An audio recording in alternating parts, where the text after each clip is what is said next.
Handling difficult people in the team, delivering honest feedback, and having crucial conversations are among the most stressful tasks when in a leadership position.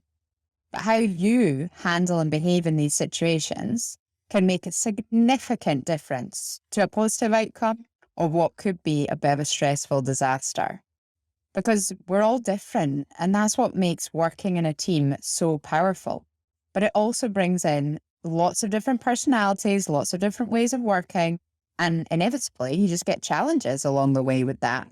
So learning ways to navigate and work with these individuals can make day-to-day working easier, or in some cases, a bit of short-term pain for some long-term gain. And sometimes the tough decisions are that you're going to have to let people go or part ways, and that's just the best outcome for everybody. The trouble is, when we're dealing with people, we don't always bring out our best behaviour and behave like exemplary role models that we would really want to be. You're in that situation and you forget how to be the role model. You get fear, anger, frustration, bias, people-pleasing. They all come into play, and what can turn into a situation pretty badly very quickly, when actually at the beginning, you had really good intentions. So let's get into how you can handle some of these situations effectively. So in this lecture, we're going to cover 3 key points. The first one is, who are these different personalities or behaviors that you're going to come across, and you also might display them as well, and how do you initially handle them? And then number 2, how do you handle giving feedback and having those more difficult conversations that, let's be honest, a lot of us like to avoid? And finally, the really difficult one, which is letting people go. So let's kick off with number 1. And the likelihood is you will recognize some of these different behaviors I'm about to describe. They may be displayed by members of your team or peers, or, like I said, you may embody them yourself at times. We've all been there. So up first is the behavior around taking little or no responsibility. So this is where things seem to happen to the person rather than them being the cause of the issue or finding a solution. You'll often hear somebody displaying this behavior, and they talk about all of the people in the team who've done things wrong, or the client who wasn't clear about the brief, which led to not a great outcome. When I coach founders, I see this frequently when they can't understand why people don't understand their long-term vision, or their team are doing what they described so clearly, or so they thought. Depending on whether the person is in your team or is a peer, there are a couple of routes that you could take. So for a team member, you want to create accountability. So be really clear about what do you need to do, by when, and what is the expectation in terms of standard. And you need to make that really crystal clear, so that the only person, if things go wrong, that they can turn to is themselves, and really analyze what they could have done differently in that situation. If it's a peer, then it's often about helping them breaking their ideas down into really kind of concrete steps. Then it's easier for people to be able to follow a pathway and be able to get on board. Secondly, we have behaviors where people can react unpredictably and can have, outbursts out of the blue. And we might even say that some of that looks a bit like bullying. So the best way to tackle this one is to understand that, 9 times out of 10, this usually comes from a place of fear. It's maybe fear of losing control or fear of looking stupid. And all of these emotions eventually lead to anger, and that's the way it's displayed. So whatever it is driving this behavior, the key is getting to the bottom of it. So if you can kind of hold up the mirror and reflect back this behavior and its impact on the people around them, the person who's displaying that behavior, that's a good first step. Because you might not realize it, but often people are unaware of how they come across. So if you show a desire to listen and understand, this should hopefully elicit an honest conversation. about what is actually going on. So what's the underlying story the individual is telling themselves that has led to this? And with that information, you can both move forward together. Thirdly, we've got people whose glass is half empty a lot of the time. They come up with all the reasons why something can't be done and won't work, and none of the solutions. And this can be a really tough one, especially in a team situation. Now, obviously, it's really important to have dissenting voices and different views and different opinions to stimulate the conversation, but it's when this happens every time. So in my personal experience, this can really bring the whole team down. It can impact energy and motivation of a team. And I've seen what is normally a really positive solution-orientated team be really hugely influenced by what you might describe as one bad egg. They whispered in their ear and really planted the seeds of doubt when a new change was introduced. So again, a conversation is the first step. And we're going to discuss that in more detail in the next session, how to actually have that conversation.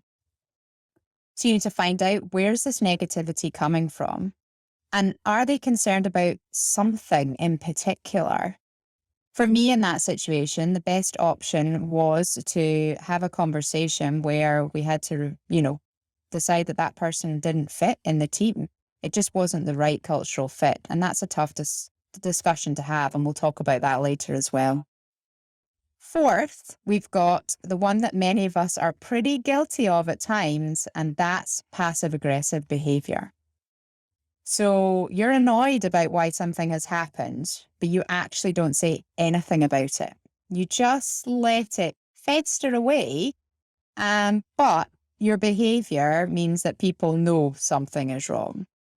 And that's why it's usually pretty easy to recognise in people. And it's usually pretty easy just to ask what has upset them.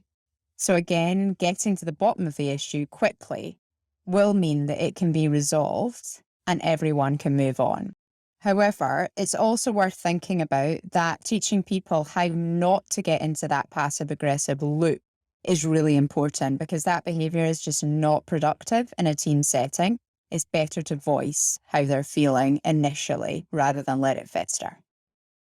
So lastly, we have the two people who are probably the most challenging or two behaviours that are most challenging to deal with, and often are kind of ingrained personalities, which is the narcissist and the know-it-all.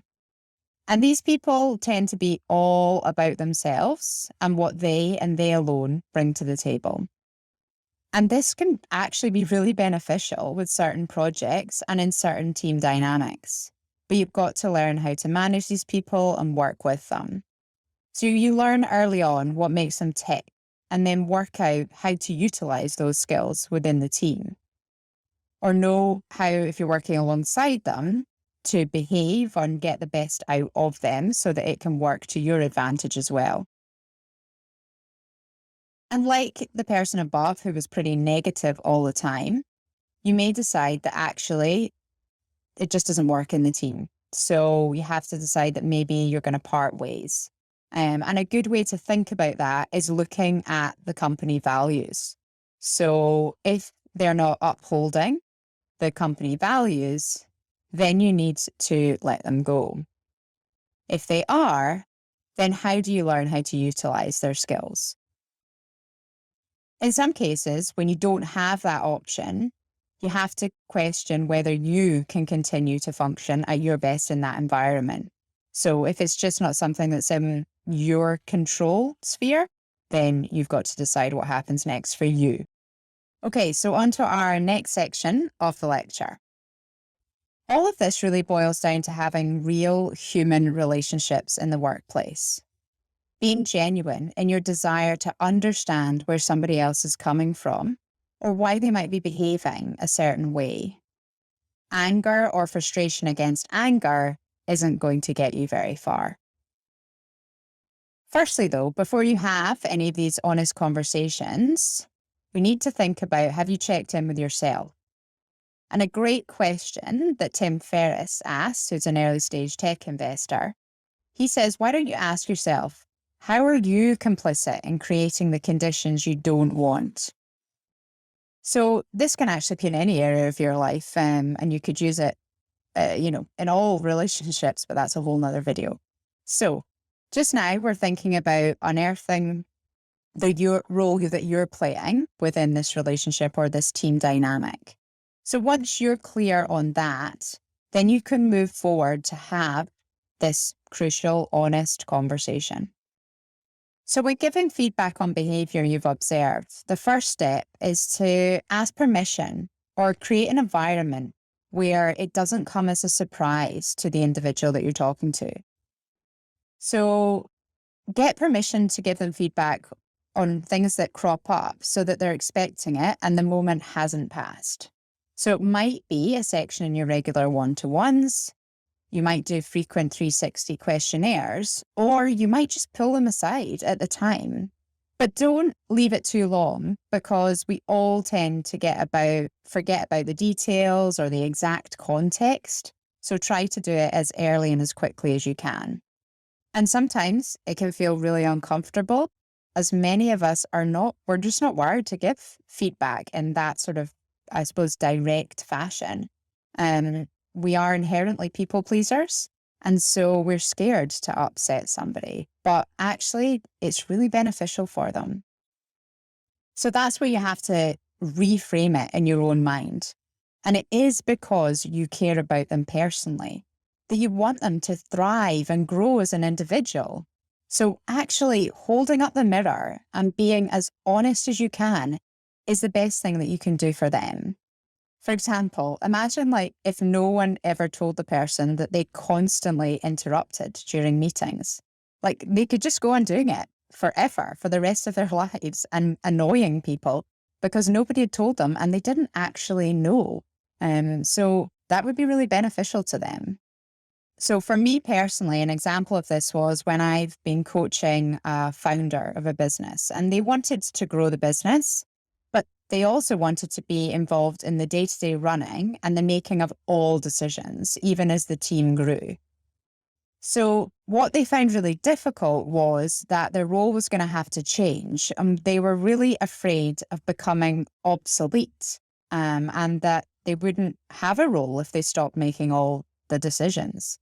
So that was the fear driving it. And this is a transition that many founders go through as they move from being the one doing everything, juggling all the plates, to having a team around them to be able to support them.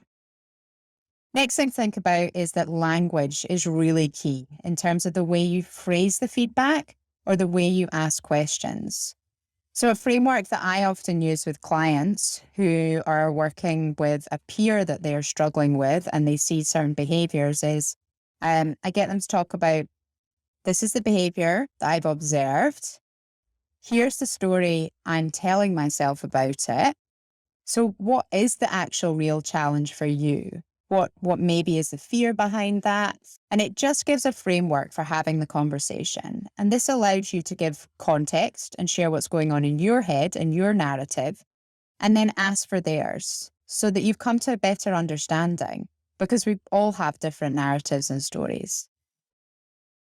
The key here is vulnerability and honesty, and that helps to create greater trust and bonds within your team. And often, if this is too intense for you to do alone, particularly with a peer, it's often really helpful to bring in a third party, such as a coach, to help you navigate this and hold you both accountable to listening and hearing and using the right language as you move through that. Lastly, sometimes people don't want to see or hear about what others are observing or think that they need to change, because it actually involves looking inside and doing some pretty hard internal work or increasing their self-awareness at the same time. And that's where really your kind of what we would call locus of your control ends. You've done what you can, so they then have choices in the same way you would if somebody fed back to you. So for you then, you either find coping mechanisms within the environment that you're in to manage that individual and that behavior, or you decide that you're not benefiting from this and you have to find another environment elsewhere that's better for you. Okay, so on to our third section. So you've made the tough decision, which is really a tough decision, that it's time to part ways with a team member, both for their benefit and for the company's. I've always believed in the phrase, hire slow, fire fast. However, you need to be clear about the context of this. Hiring should be slowish, but with a very clear recruitment and onboarding process as part of that. And when it comes to firing fast, in the tech world, there isn't the luxury of bringing people in at the exact required level all the time. So learning should be a considerable part of the initial journey for people. So there are two ways to approach firing fast. Is it a skills issue or a values issue? Coming back to the values again. So either they're not hitting their work objectives, in which case you need to make sure that they are clear, time-bound, and accountable. Or they just don't believe, agree, follow the values within the company. So that's where explaining the company values and bringing it back to that, and here's how you're behaving differently, is really important. So as a COO, in one of my previous businesses, I had a team member who was consistently not communicating and not completing their work as discussed. So we had to have several conversations about what the challenges were from their side.